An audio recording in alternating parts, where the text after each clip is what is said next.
တရုတ်လက်အောက်ရောက်နေတာကိုအိန္ဒိယမင်းသူ့လက်အောက်ကြီးတော့မဝင်နဲ့လေကွာဟလား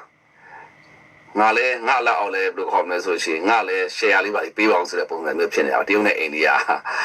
အဲ့တော့မြန်မာနိုင်ငံရဲ့လက်ရှိဖြစ်ပေါ်ပြောင်းလဲမှုဖြစ်တည်မှုတွေအကုန်လုံးဟာတရုတ်နဲ့မကင်းဘူးဖြစ်နေ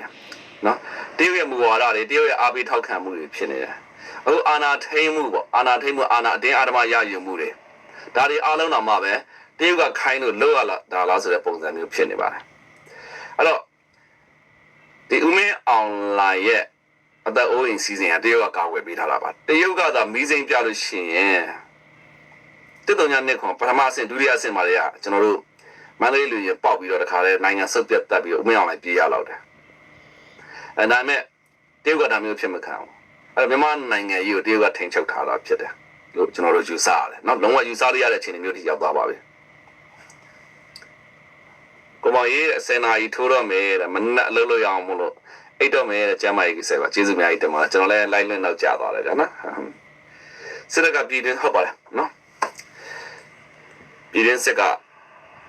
တရုတ်လက်အောက်ကိုလုံးဝရောက်နေပါပြီနောက်ဆုံးပေးဖို့ဗျာနော်တရုတ် EV ကားတွေကိုတရုတ် EV ကားတွေလှိုင်းထုတ်တာကိုထုတ်တဲ့ခါမှာဈေးကွက်မရှိဘူးဈေးကွက်ကတည်းကဥရောပလက်မခံတဲ့တိုင်းတာတွေရှိတယ်အမေရိကန်လည်းကျစ်လိုက်တဲ့တိုင်းတာတွေရှိတယ်အဲ့တော့တရုတ်က EV ကားတွေရောင်းဖို့အတွက်ဘယ်လိုခေါ်မလဲဈေးကွက်ရှာတဲ့ခါမှာမြန်မာပြည်ကလည်းတရုတ် EV ကားတွေတရုတ်နိုင်ငံကလုပ်ငန်းရှင်တွေအရင်ကြေဖို့အတွက်မြန်မာနိုင်ငံမှာတရုတ် EV ကားတွေရောင်းဖို့အတွက်ဦးမင်းအွန်လိုင်းကတရုတ်ရဲ့တကယ်တရုတ်ရဲ့တပည့်တရုတ်ရဲ့ကြည်ထားတော့နော်တနည်းအားဖြင့်ပေါ့ဗျာနော်တရုတ်မွေးထားတော့တရုတ်ကလေးလို့ပြောမှာပါဝေးမကြည့်နဲ့သူ့လုပ်ရက်တွေအားလုံးကိုကြည့်လိုက်ပါသူ့လုပ်ရက်ကိုအားလုံးကိုကြည့်လိုက်လို့ရှိရင်တရုတ်ဒီတရုတ်နိုင်ငံအကျိုးစီးပွားကိုဗဟိုပြုပါတယ်ဦးမင်းအွန်လိုင်းကပြည်သူအကျိုးစီးပွားဗဟိုမပြုဘူးပြည်သူကိုလုံးဝဗဟိုပြုတဲ့ခေါင်းဆောင်မဟုတ်ဘူးဦးမင်းအွန်လိုင်းလုပ်ရက်တိုင်းဒီတရုတ်အကျိုးစီးပွားကိုဗဟိုပြုတယ်ရုရှားအကျိုးစီးပွားကိုဗဟိုပြုတယ်ပြီးတော့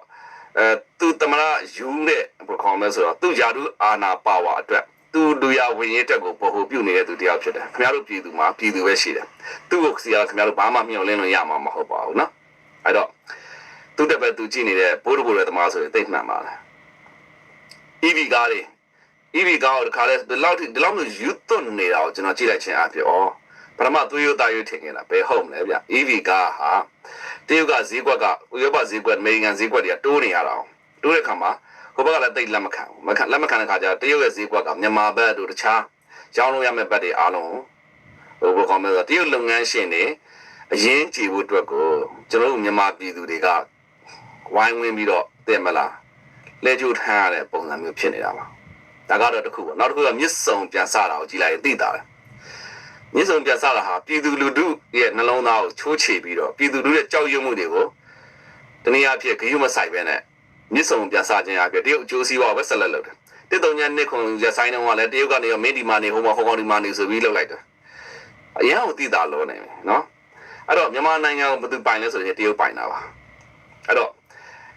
ခုအာဏာထိန်းမှုအာဏာအတင်းအဓမ္မရယူမှုတော့မှာပဲတရုတ်ကနေပြီးတော့ခိုင်းထားတဲ့ပုံစံမျိုးတွေဖြစ်နေတာပါနော်တော်တော်လေးကိုဒါတော့တဖြည်းဖြည်းရှင်းလင်းရုပ်လုံးပေါ်လာပြီခင်ဗျာနော်မေစုမွေးနေမတိုင်ပြီတဲ့အမေစုကိုလွတ်ပေးနိုင်သလားတဲ့ဒေါန်ဆန်းစုကြည်ရဲ့နော်အမေစုရဲ့ပေါ့နော်လွတ်ပေးနိုင်လားဆိုတဲ့ခါကျတော့ဒေါန်ဆန်းစုကြည်အနေနဲ့အခုလောလောဆယ်တော့ကျွန်တော်လွတ်ပေးစေချင်တယ်နော်လွတ်ပေးစေချင်တယ်ဒေါန်ဆန်းစုကြည်သူအသက်အရွယ်ရတော့၎င်းပေါ့ဗျာဘလို့နီးနေပဲဖြစ်ဖြစ်လွတ်ပေးတင်နေပါပြီလွတ်ပေးတင်နေပြီလွတ်မယ်လို့လည်းကျွန်တော်မျှော်လင့်တယ်လွတ်မယ်လို့လည်းကျွန်တော်မျှော်လင့်တယ်ဒေါန်ဆန်းစုကြည်ရဲ့အခုလက်ရှိအခြေအနေမှာနိုင်ငံတကာတောင်းဆိုမှုတွေရှိတယ်ဗျာနော်အာဆီယံတောင်းဆိုမှုရှိတယ်ဗျာကုလသမဂ္ဂရဲ့တောင်းဆိုမှုရှိတယ်နိုင်ငံတကာဖွဲ့စည်းရဲ့တောင်းဆိုမှုတွေရှိတယ်ဒေါန်ဆန်းစုကြည်အသက်အရွယ်ရှိတယ်ဗျာနောက်တစ်ခုကဦးမင်းအောင်လှိုင်ရဲ့ယောက်ျားဆံပါတယ်ဆိုတဲ့ကျင့်ဝတ်ဆိုတဲ့အဲကျင့်ဝတ်ရှိတယ်ဗျာဒီကျင့်ဝတ်တွေအားလုံးနဲ့နော်တောင်းဆိုမှုတွေဗတ်ပေါင်းစုံတောင်းဆိုမှုတွေထောက်ဆလိုက်မယ်ဟဲ့ဆိုရင်ဒေါန်ဆန်းစုကြည်ကိုရှုပ်ပေါ်မှုတွေအများကြီးနဲ့တူနောက်ဆုံးပိတ်လွတ်လာနိုင်တယ်လို့ကျွန်တော်ယူဆတယ်နော်လွတ်လာနိုင်တယ်လို့ကျွန်တော်ယူဆ